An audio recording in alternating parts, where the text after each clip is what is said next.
सुप्रभात। आशा करते हैं कि आप स्वस्थ होंगे। आज इस संडे को हम एक नई कहानी के साथ आए हैं। कक्षा में सबसे दयालु बच्चा।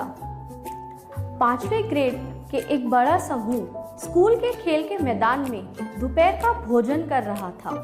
यह स्कूल वर्ष का अंत था और अगले दिन पुरस्कार दिवस था। एक बच्चे ने कहा, मुझे तो यकीन है कि गीता को पढ़ाई के लिए पहला पुरस्कार मिलेगा। संतोष को गणित का पुरस्कार मिलना पक्का है। दूसरे ने कहा, मीना सर्वश्रेष्ठ कलाकार होगी और जॉन हमेशा की तरह गायक होगा। किसी और ने कहा, और करुण कक्षा का सबसे मोटा बच्चा होने के लिए हमेशा की तरह पुरस्कार जीतेगा। एक और बच्चे ने क्रूरता से हंसाया। इसके ही एक और मतलबी बच्चे ने जोर से हंसते हुए कहा, ना केवल मोटा बल्कि मूर्ख भी। करुण ने नीचे देखा और चुपचाप अपना खाना खाया। उसने कुछ भी नहीं कहा और अपने खाना पूरा किया। हमेशा की तरह उसने अनिल उस लड़के की मदद की जिसे पोलियो था और चलने में कठिनाई थी। जिसके बाद उसने अपने शिक्षक की उन पुस्तकों के भारी ढेर के साथ मदद करी जो वो ले जा रहे थे। उसको आदत पड़ गई थी कि जब बच्चे उसे चिढ़ाते थे, उसके बारे में वजन और उसकी खराब रीडिंग और लेखन की कौशल पे बोलते थे, वो इसे लेकर बहुत दुखी। वजह से उसे काफ़ी बुरा लगता था। लेकिन पढ़ाई और ख़राब थी। कोई प्रतिभा नहीं थी जो बाकी बच्चों में थी। इसके लगभग उसे काफ़ी असहनीय बना दिया था। स्कूल के बाद करुण धीरे धीरे घर चला गया और काफ़ी उदास था। दोपहर के भोजन के समय पे जो बातचीत की थी वही बातें उसके मन में चल रही थी। उसकी नई लड़की अनीता को देखा जो अपनी साइकिल पर बैठी थी और अपने हाथ को लहराया। किसी ने कहा था वो एक बेहतरीन साइकिल चालक था। उसने सोचा, काश मैं उसी तरह होता, शायद मैं इतना मोटा नहीं होता। उसने कहा। अचानक करुण ने एक दुर्घटना और रोने की आवाज़ सुनाई दी। ऊपर देखते हुए उसने देखा कि अनीता नीचे गिर गई थी। उसने उसकी मदद के लिए दौड़ा, साइकिल को उसके पैर से उठाया और धीरे धीरे उसकी मदद करी। यहाँ दर्द हो रहा है, अनीता ने कहा। उसकी आंखें आंसुओं से भर रही थी और उसने इशारा करते हुए अपने पैर पे दिखाया जहाँ खून बहना शुरू हुआ। मुझे पता है कि यहाँ दर्द हो रहा है, लेकिन तुम चिंता मत करो, मैं तुम्हारी मदद करूँगा। तुम मेरे साथ घर आओ, मैं पास ही में रहता हूँ और हम आपके पैर को साफ कर सकते हैं और उस पे कुछ दवाई भी डाल सकते हैं, करुण ने कहा। जब वे करुण के घर गए तो अनीता ने देखा कि घर तो छोटा था लेकिन बहुत शोर था। उसने पूछा, क्या आपके घर में बहुत सारे लोग रहते हैं? नहीं, करुण ने कहा, सिर्फ मेरे माता पिता और मेरे पालतू जानवर। जब वे अंदर गए तो अनीता और करुण का स्वागत भौं भौं और बिल्ली की मियाऊं और चहकते हुए पक्षियों की आवाज़ से हुआ। नहीं नहीं, अभी नहीं, अनीता को चोट लगी है, करुण ने 3 कुत्तों से कहा जो उसको बधाई देने के लिए बाहर आ गए थे। 2 बिल्लियां जो उसके पैर के खिलाफ रगड़ रही थी, एक गैरी उसके कंधे पे कूद गई और एक कबूतर उस पे और लपका। क्यों? मुझे नहीं पता था कि आपके पास पालतू जानवर की टोली है, अनीता ने कहा। मैं हैरान हूँ, आपको ये सभी अलग अलग जानवर कहाँ से मिले? करुण ऐसे जानवर अक्सर जो बेघर होते हैं या जिनको घायल हो जाते हैं, उन्हें घर लेके आ जाता है, उनकी माँ ने कहा। और अब करुण को अनीता के घाव में भरने में मदद कर रही थी।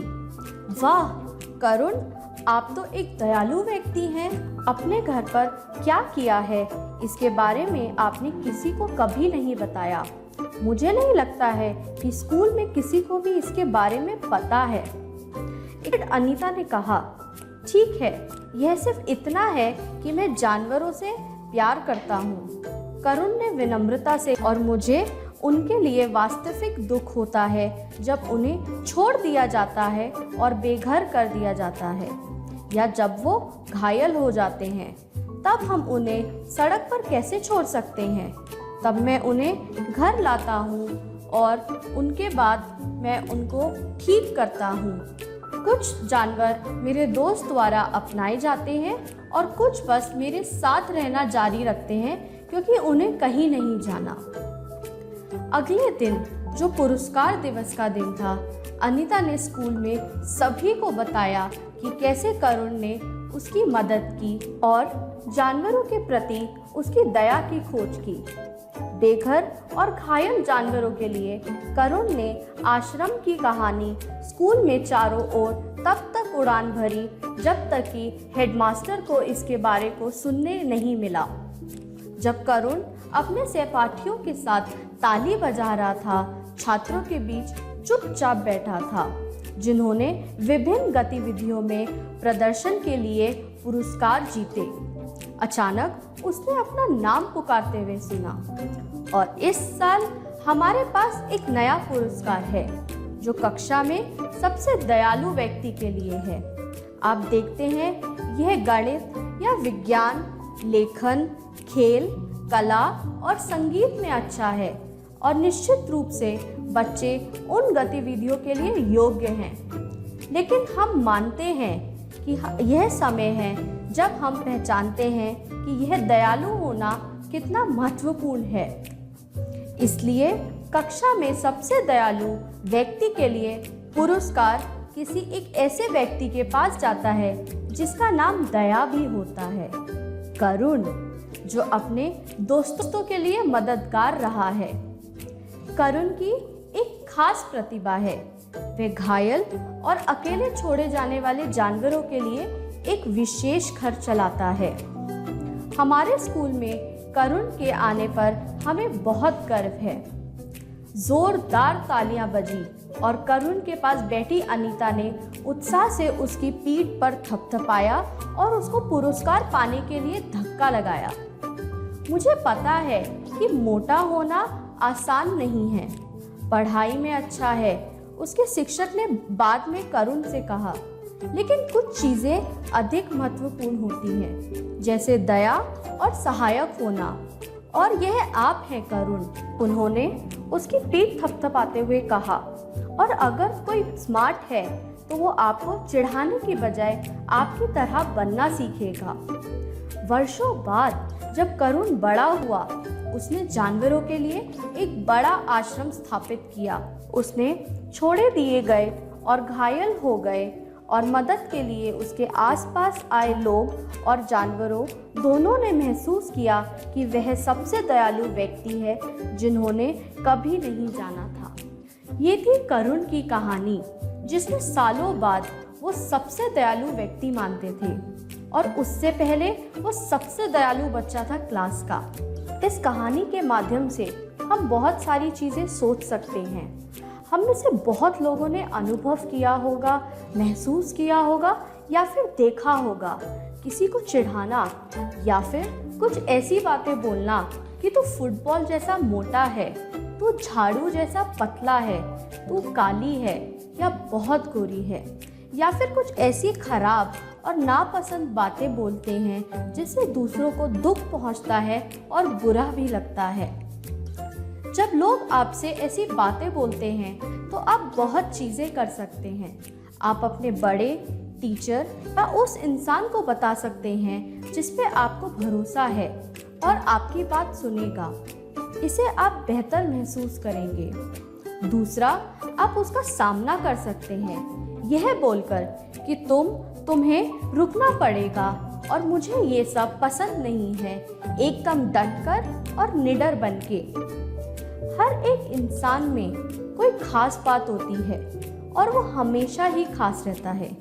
सोचिए, अगर सब एक जैसे होंगे, एक जैसे दिखेंगे, एक जैसी ही शक्तियां होंगे, तो दुनिया कितनी बोरिंग होगी। जिंदगी का सफर यही है कि हम लोगों की खासियत को समझें और उनका सम्मान करें। हमें एक दूसरे को सहारा देना चाहिए। उम्मीद है आपको ये कहानी पसंद आई होगी। आप ये कहानी हमारे YouTube चैनल पर भी पा सकते हैं। कहानी दोस्तों के साथ शेयर करें, उन्हें बताएं और हमें भी बताएं नीचे कमेंट सेक्शन में कि आपको ये कहानी कैसे लगी। आप नहीं लिख सकते हैं तो आप अपने मम्मी पापा, दादा दादी, भैया को भी बोल सकते हैं और इस कहानी को ज़्यादा से ज़्यादा लोगों तक पहुंचाएं। कौन सी?